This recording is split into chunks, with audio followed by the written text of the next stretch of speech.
Hello. Yeah, you missing one. What IBF belt? Right here, the WBO. Who got the WBO? What's this? That's the WBA. Somebody got the WBO. Huh?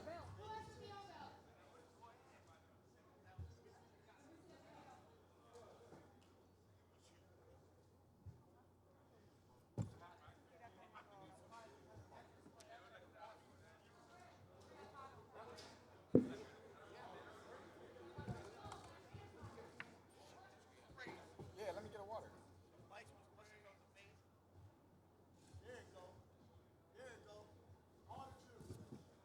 Look at all this jewelry I got.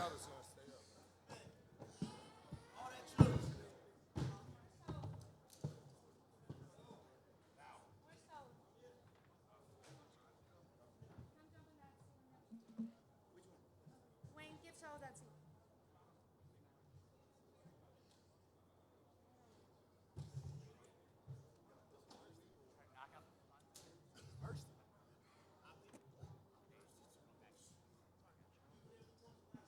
Papo, get closer. Or we can start back here.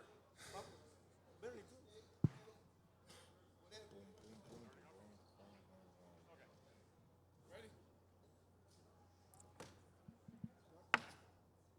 Hey, Terence, congratulations. Magnificent performance tonight. Seemed like the first 3 rounds you were trying to just figure them out. Was that the game plan and start turning it up maybe in round 4? Well, the first 3 rounds, I felt like I was in control. I think he was trying to figure me out. Did you feel that you were frustrating him? He tried to lift you up. He headbutted you. Were you sensing that you were frustrating him? Of course, he was a little frustrated in there, but that's part of the game. And last question is, I know it's right after the fight. Have you feel yet the significance of this win and what it means in your legacy and your career? To be honest, when I set my sights on doing something and I know what I'm capable of, it's not like a surprise to me. It's a surprise to y'all because y'all didn't believe me. But for me, I knew I could do it, and I believed that I could do it. I just needed the opportunity. Terence, when did you know that you were going to beat him? Over here on your left. When he signed the contract. He seemed to focus mostly on body punches, and you were hitting him in the head a lot. Was it your reach that gave you the advantage? It was everything. He wasn't hitting the body or anything. He was hitting my elbow because I was blocking it. But, I think I was the better man tonight. What was that moment where you were pushed aside by the ring and they suspended they called the timeout for a second and then started the fight again in the middle? I think it was the 7th inning. 7th? Well, I got headbutted. I got cut. I got to go get stitches. You didn't see it? No. Oh, yeah. He headbutted me. So I got to go get stitches after this.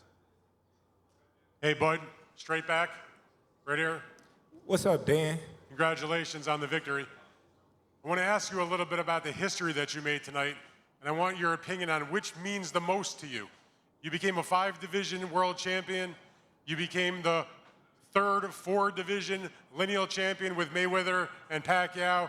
You became a 3-time undisputed champion, the first ever in the 2, 3, or 4 belt era. And you became the 2nd undisputed champion in 3 weight classes when there was only 1 champion back in 1938 with Henry Armstrong. That's a lot of stuff. You hear that? You hear that? Which do you think means the most? And all of it. It all goes hand in hand. Can you describe what it all means to you to have? You just made like a whole resume of stuff tonight. It means a lot to me because, anybody can be a nobody, like I said, and that's all they say I've been fighting is nobodies. So what can they say now? Somebody tell me, what can you say now? You can say congratulations. That's it. What can you say? Any words? Thanks. I bet you did. But I want to ask you one other thing about that. Terrence. A lot of the conversation about the fight was you moving up 2 weight divisions. I wonder if you could describe, like, once you got in there, how did it feel in terms of fighting at that weight and the bulk that Canelo tried to put upon you? I was stronger, I punched harder, and that was just it. You know, a lot of people put too much into me moving up in weight and things like that. But like I told y'all once before, Canelo is not a big guy. You know, he's a smaller guy fighting in a big weight class. You know, me and him is practically almost the same height. I'm a little taller. My arms longer than him. You know, he got a little wider frame, but he's a little shorter. But all in all, you know, we're around the same size. So by y'all saying, oh, Canelo's this massive size, it was kind of like disrespect. Then when y'all see me weigh in, then y'all say, oh, well, they not the same. It's not a big difference. All right, and lastly then, what was his power like? Have you been hit by anybody that strong before? I've been hit harder. No, in a real fight, not a sparring. In a real fight. Avanesian, I mean not Avanesian, but Mean Machine hit harder than Canelo, to me. To be honest. Terrence. Congratulations. Terrence, right here in front. Congratulations on a historic accomplishment. Would you consider this your signature win of your career, or is there another win that means more to you? No, for sure, this is definitely a signature win. You know, moving up 2 weight classes, being the B-side, fighting a guy that's been undefeated in the division, undisputed, going to take all his titles, you know, doing everything that I said I was going to do. You know, of course this means a lot. You know, my other undisputed runs, you know, I had titles and things like that, so I was coming in as a champion as well. But this one, you know, I was coming in as an underdog, no championship belts, you know, and I felt like everything was on the line. At any point, did you feel you had to make adjustments in the ring? Well, you know, around like the 6th round, I felt like I needed to step it up a little more and, you know, get in more control of the fight because the fight was going like a seesaw effect. And when you were announced as the winner, you went down on one knee. Could you just describe how that moment felt to you and what was going on through your mind? No, I knew I won. When the last bell were on, I knew I won, you know. But like I said before, God don't make no mistakes, and it's no mistake that, you know, I'm here for a reason. And I've been telling y'all that all week, that it's God's plan, not my plan. I just, you know, carried out his mission. Terrence, when we spoke on Tuesday, you talked about a lot about your preparation and how confident you would, in leading up to this, and how you would break this fight down and how it was going to go. Did it go exactly to plan as you prepared for this for the last couple of months? Was it each round? Did it go as planned? Of course, you know, everything that we set our sights on to do in the fight, you know, we executed it. You know, I wanted to do a little more, but my coaches wanted me to keep doing what I was doing that was working, you know, so I had to make sure that I was disciplined and keep doing what was working. And then I know you said you weren't surprised, obviously, in how you dominated, but was there any surprise that as the fight went on, he typically feeds off those later rounds and builds momentum, but it appeared that he got more frustrated and weaker maybe, or less conditioned? Did that surprise you at all? I don't think he was less conditioned or anything. You know, I just think I was the better man. I think you know, you're not giving him enough credit, and you're trying to take things away from him. He was 1,000% prepared. You know, I just think I was the better man today. But so much goes on behind the scenes that we never get to see. The long nights of preparation, sticking with the same team through adversity and many years of preparation. When you look into the faces of your team after achieving this win, how do you feel looking at all these people that have helped you carry yourself to success? Oh, I feel great, you know. because they been doubted just like me. You know, when people doubt me, they doubt my team. They think my team can't, take me to where I want to go because they don't have the recognition of being in a big city and have this big following. But, a lot of great fighters coming through our stable, and, they paving the way, for the next generation. And, I'm the forefront, and we ain't doing nothing but making history. Terence, was this fight about proving them all wrong or proving yourself right? Both. Prove the doubters wrong and prove myself right. Like I said, it's a lot of disappointed people, going home tonight. And some of them gonna cry, like I said, but it's part of the sport. And lastly, I asked you at the press conference the other day, what was your definition of greatness? It came full circle for you by claiming the throne. Now, what is your definition of greatness to you? You're looking at them. Congratulations. The whole team. Terence, congratulations on your victory.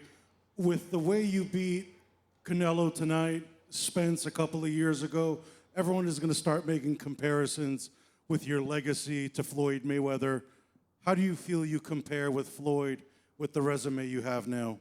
Listen, Floyd was the greatest in his era. I'm the greatest in my era. It ain't no need to compare me to Floyd or Floyd to me. You talk the talk and you sure walk the walk. Your confidence and aura is on another level. Could we see a run as a light heavyweight? Nah. Nah, we ain't going up that much. Now, would you consider going back down to 154 and face Jaron Ennis, the guy who prepared Canelo Alvarez for this fight? Nope. I ain't going down 154. Terence, obviously it was a great show today. I was curious about your entrance, how you came to choose that song in particular to walk out to. Well, it was part of my outfit. The outfit was inspired by the movie Desperado. As you see now, I had the guitar and everything, and my great childhood friend, Rosendo Robles, he was the one that, carried the song out and performed the night. And, it was a wonderful night. Like I said, I got Mexicans and Latinos on my side as well. So, it was a beautiful night tonight. Did you know Ilia Topuria walks out to that song in the UFC? You said what? Ilia Topuria walks out to that song in the UFC. Did he? Oh, good. Good for him. Terence, Radio Raheem in the back. The narrative of this fight was, could your chin stand up to Canelo's power? You took his punches, but to me it seemed you neutralized his biggest shots. I don't know that he hit you even with his biggest shot. Do you consider that a greater accomplishment than proving that you have the chin to take the biggest shot? It goes hand in hand, A lot of people say I don't have no defense. I get hit with these big shots, and that's what they was worried about. Hey, it's only so much that they can say now. Down the stretch of the fight, we saw Canelo drop his hands at some point, shake his head. It appeared to me like he was mentally being broken. Did you perceive it that way? What did you think was going on in those 11th and 12th round when we saw Canelo seem to stop fighting for seconds? Yeah, he was definitely frustrated, because what he was trying to do wasn't working. And when he get hit, he's just like, man, he shook his head like, I can't believe I got hit with that. And last one from me, where do you rate Canelo amongst your opponents? I mean, you're speaking about it as if it was an easy night. You've been hit harder. Where do you put him on the list of your most difficult opponents? I'm not saying it was an easy night. By far, it wasn't easy. It just, you look like that, but it definitely wasn't easy. He's definitely, at the top of my opponents that I faced, for sure. Are you open to a rematch? And I'm open to wherever. Like I said, I'm going to sit back, enjoy my victory with my team, and, I have my birthday in 2 weeks, since I'm old, everyone. Thank you for a great night and an incredible performance. Congratulations. Yeah. Terence right here. Terence right here. It's Andreas L from ESPN. We did a story on you talking about how competitive you are and your will to win. Did you feel like you had to dig deep in this fight, or did you feel like Canelo, you just kind of took the fight out of him early and he wasn't able to be as competitive as he wanted to be? No, I think, he was trying to be competitive, but he respect my power, and he respect my boxing ability and things like that. And I think what was frustrating him the most is, all his big shots, I was blocking and, catching and countering. So I think that was really, a big factor in why he was frustrated.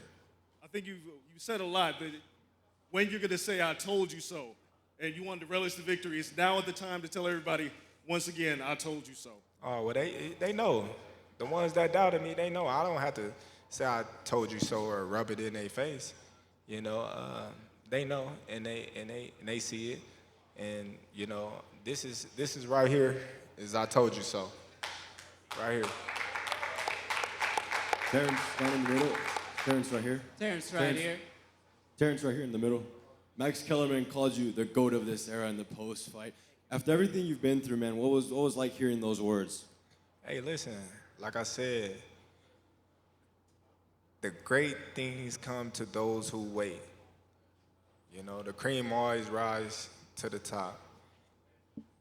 All the time that they blocked me out, they said I wasn't fighting nobody, I can't beat this dude, I can't beat that dude. Every time that I got a chance, I wiped the floor with him. Wiped the floor with him. So just imagine where I would have been at today if I had got them opportunities a long time ago. But then again, it wasn't my time. My time is now, and I'm happy that everything played out the way it did, and you're looking at the undisputed champion of the world right now. Terence, William King, Omaha, Nebraska. I got a question for your coach. Got a question for your coach, William King, right here. Tall, dark, and handsome, right here. You know it. Man, I'm so proud of you today, right now, and your team.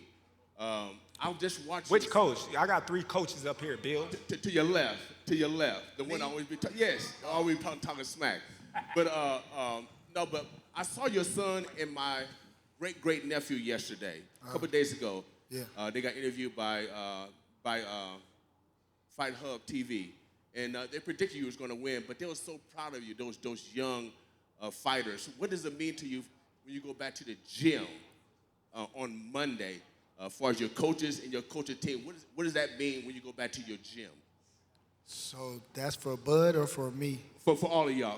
I want to hear from all of you gentlemen. Because right now, when I see Muhammad Ali, I'm going to see Terence Crawford in the future.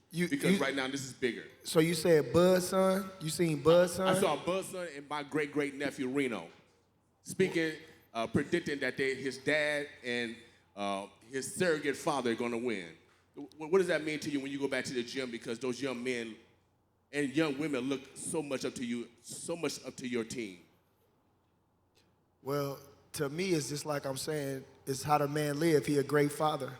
You understand? He raises kids up in the way they should go, and they see his commitment to them and to his craft day in and day out. So they was confident in his victory. For me, it's like full circle.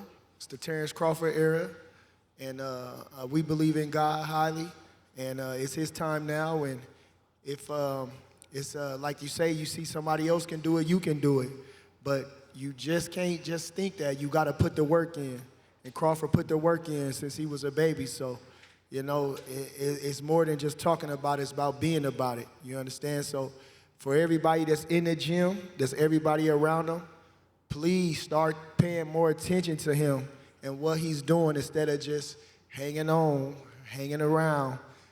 Really study Crawford, you understand? Really study him. Take in what he's doing. It's not just him running miles. It's not just him hitting the bag and sweating. He's focusing, he's studying, he's really honing his craft. So that's what I would say with taking in that. So it's not just when you see him, you can do it, but you got to put the work in too.